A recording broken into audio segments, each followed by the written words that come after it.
Look, to install this, you must wear a hard hat and be sure to expect to get electric shock. That's why these should be fitted by qualified people.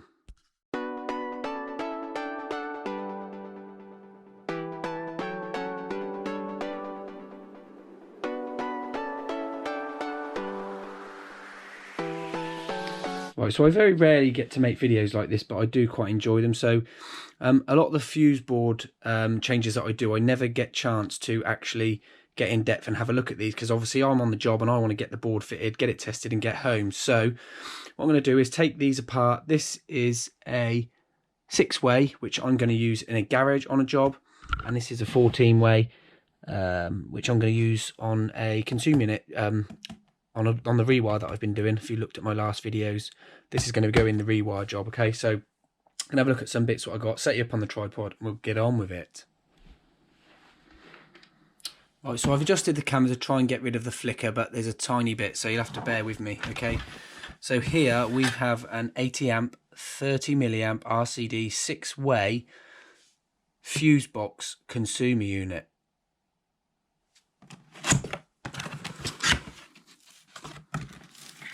I do like the way these are packaged very well, as other consumer units are.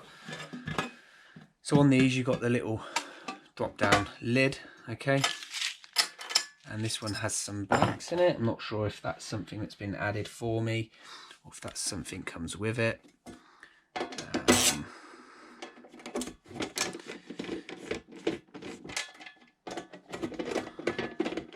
So one thing I noticed straight away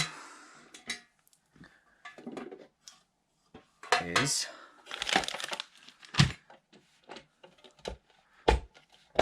this is a nice DIN rail that covers the bus bar there, okay? So that would sit underneath that DIN rail there, that protects it, and these are very good, hard to get out. So what I will notice straight away is the way that that sticker's been stuck on is to allow for an SPD to go here, okay? So that gap's been left for an SPD. So this isn't actually a 2, 4, 6, well it is, sorry, it is an 8-way, but if you added the SPD, sorry, it is marketed as a 6-way, so 2, 4, 6, 8. So as soon as I've got to move that over to there, this then becomes a 2, 4, 6, 8-way board, okay? But all they send you is 1, 2, 3, 4, 5, 6, a bus bar big enough for a 6-way board, which is a bit confusing. I'll obviously have to take these labels off, and they do give you a load of labels inside this. So as you can see, CP Electrical Limited. Take the lid off. It is nice and sturdy, and what I do like about these is they do come with the fly lead earth that you attach. Once you've finished, you can attach that and then you just connect it into one of the available earth terminals up there. And on the earth terminal there, you've got the 2 Newton meters of torque. So this isn't a torque screwdriver, but obviously once you tighten that down, then your screwdriver would click to the relevant torque. The neutral bar is the same. This is the main neutral link that links from the main switch. So my plan with this board is I'm going to bring, this is going to be a sub main into a garage. And what my plan is this is going to be run off an MCB, 32 amp MCB. Okay. Doesn't need RCD protection on the sub main.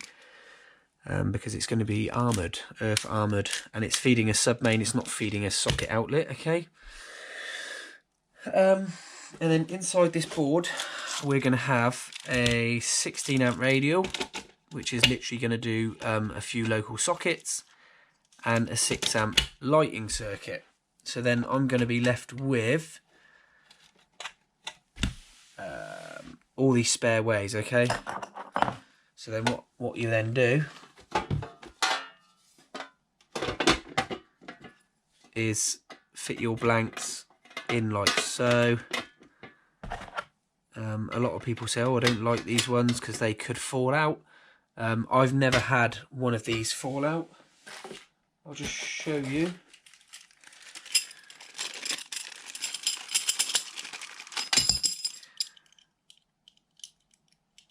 So once you get all the blanks in place,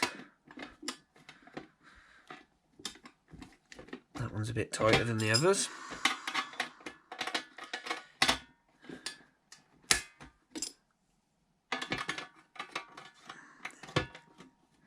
So then we have to take this lid off, shuffle them that way. Look at that, ripping that sticker there. Oh, that is absolutely tight. That doesn't matter one bit because I have got to put new stickers on this. Obviously, because this one hasn't got an SPD. But the origin of the supply will have an SPD in the main consumer unit, okay? So there we go.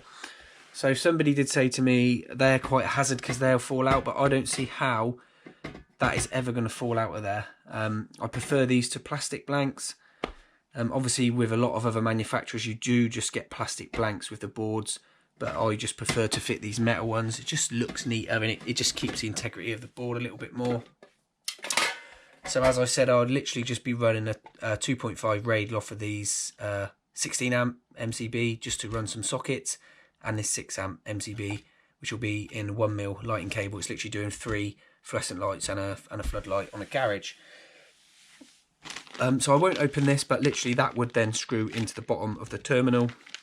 Obviously using the bigger one to go into the main switch. If that was a main switch, that's just a mains RCD to give these circuits RCD protection. I do like to fit RCD boards now, and I've got to say I'm probably never going to fit a dual RCD board now in a house because I just believe they're old-fashioned and they're not right. You should be able to isolate a circuit rather than that knocking everything out. Whereas this is a garage, it's not so bad because it's just going to be lights and sockets. But in a house, people don't want nuisance stripping. And a lot of people say to me, how do you justify the extra cost to your client? And I just tell them, look, have you ever experienced nuisance stripping where that main switch has gone off and you've lost, 6 or 7 circuits? And they've gone, yeah. I say, well, with an RCBO board, that's not going to happen. You literally lose one trip and then the rest of the house will stay on. Okay, so at least it's isolated to that one circuit. So once I've told them that, they love the idea. And then I just say, look, I want to incorporate the SPD in the board because, I want to fit SPDs now. So if I ain't fitting them, the NIC are going to want to know why I ain't fitting them, okay? You might disagree with that, some of you. You can give it a thumbs down, but that's entirely up to you. But that's the way that I'm going to be working, okay? So what I'll do is put this board back together. We'll put that back in there because this board is actually going in a garage next week, hopefully. We'll put that cover back on there. Donk. So yeah, I do like these boards, and for the price, it makes you wonder if the other manufacturers are ripping us off or ripping the customers off, because they just say they're the same thing, okay? They're exactly the same. Right, next on the list to have a look at is this F1014MX, which is a main switch, 14-way plus SPD, 14-way consumer unit. Again, Fusebox manufacturer. So again, identical to the smaller one, just bigger. So in this one, you get the 100 amp main switch, and you get the SPD there. And I believe that these do, well, he says, I believe they do pull out. What I'll do is I'll take the cover off, because obviously you've got the green window indicator, which is okay, and red is you need to replace it. So that means that it's taken a big shock, not a shock, it's taken a big enough electrical surge to knock that out. Okay, that's soaked up most of the electrical surge rather than the installation. And these should, yeah, 1, 2, okay, they pull out of there. Red replace, these are exactly the same. It's just one is running through the live, one is through the neutral, and then you've got the earth connected there as well.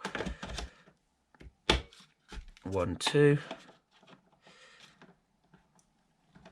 Come on. Okay, so in all fairness, you probably haven't got to take that cover off to get that off. So if a client did see that, they could order this and actually replace it themselves. You don't need to be a qualified electrician to replace that. It's literally pull a cartridge out and put a cartridge in like that. Okay, so same again, you've got the cover there, and then in this one, this is obviously built up, made up, so that brown lead there is feeding straight to the SPD there. A lot of the retrofit kits, you have to fit an MCB in here like so, and then you would feed the SPD through a MCB rather than it coming off the main terminal there. So literally you'd put the bus bar through there, and then you just double up that brown with the bus bar. Okay, so what I'm going to do is, in this job that I'm doing, is the garage board that you've just looked at is going to be fed off this 32 amp breaker there, and then I've got the RCBOs. So what have we got? So Master Trade, my go-to wholesalers now for this installation, they have sent me the Type A RCBOs. Okay, if you want to see any part numbers there they are. RTA06323OB, so the 32 relating to the ampage on the RCBO there. Okay, so you got the Type A tripping current, which is for the DC leakage as well. Okay, so obviously we all know that if you get DC leakage in a AC RCD, then it will it won't work. It will literally disable it. You'll press that button and it won't trip. Literally the RCBO will not trip on earth leakage. Okay, so what I'm going to do, I'm not even going to load this board up because I'm going to take this all out, because when I make my consumer units up, I never fit anything. But let's just put that little rogue screw in there. So we'll just put a 32, we'll fit a 16, which I believe is for the immersion heater. Okay, and a lot of people say, oh, fuse board, I've had trouble with the RCBOs lining up. But to be honest, like the Hagar boards, I know the old MK, they never used to have this centre screw. So this rail used to move like a lot, but on these as well, look, they all line up to me. So yeah, they are a nice board, to be fair. And these are going to be my go-to board now, RCBOs. Yeah, if the client stipulates they don't want it, then obviously I'll have to fit a cheaper option, which is a dual RCD board. I believe you can get a Hagar fully loaded RCBO board with a SPD for not a lot of money. Okay. Another little feature with these boards, as you can see there, I don't know if you can see that, you've got two holes just above the main switch. Okay, so in the little kit that you can acquire, again, part number if you want it, ACCF tail clamp, max 25mm squared. Okay, so literally that little tail clamp would sit in there like that, and then when the tails, or you could have it that way. No, you can't, you have to have it that way.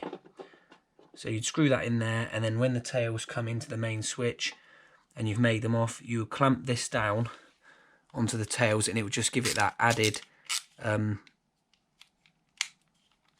peace of mind that you know the tails are not going to pull out of the main switch. Okay, so I'll be fitting one of these from now on these boards. Okay, just to let everyone know that. Okay, another little thing in the kit is you get your Fusebox 32mm cable gland.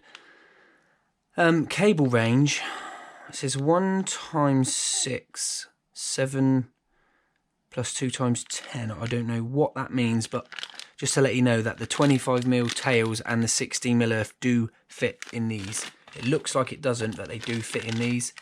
And what they've done here is they've put a perfectly placed 32mm knockout in the bottom of the board there, so that would go straight in the bottom of the board there like that. And I mean, even if you've got a side entry, they've put you one in the side, they've also put you one in the top there, well, two in the top, and they've even put you one in that side. Okay, so you've pretty much all the bases covered on this consume unit where you want to fit this main gland for your tails. Also, I have got some of the Whisker EMT F kit, so that's just a fire gland, okay? So when rather than using open grommets, what I use is these, and then you can literally do a little tiny slit with your knife, push it through, and then this will shroud the whole cable.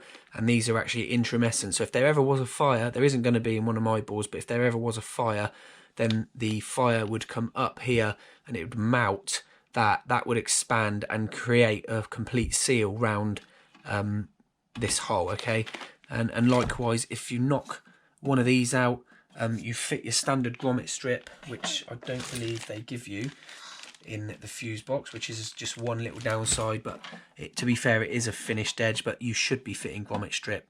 But what I also like to do is put the intermittent mastic, which nobody likes me doing, but I don't really care. On the 18th, the guy was really passionate about the fire safety, and so am I. So all I do is seal up the hole where the cable entry is come into, and then again, if there was a fire in here, if you've got an open cavity, you don't want that fire entering the cavity, because a lot of new builds now are full of timber. That'll grab hold of the cavity, and then the house is on fire. Whereas if you've sealed up this hole, it's gonna absolutely fill this consuming it with intermittent mastic. It's going to blow up. If you look at John Ward's video, he's done it on just a small pad, and it was just filling the box full of it's what it's meant to do. It expands and takes away the air and the gap, and the fire would go out, okay? This would contain a fire, okay? That's why these are all metal now, built to the 18th edition standard. Right, I'm just going to dismantle this board now, put the cover back on, get it all ready to install next week actually. And I've got to say, Fusebox, if you're listening, get in touch. Send me a bloody t-shirt, will you? This one's starting to grate on me a little bit.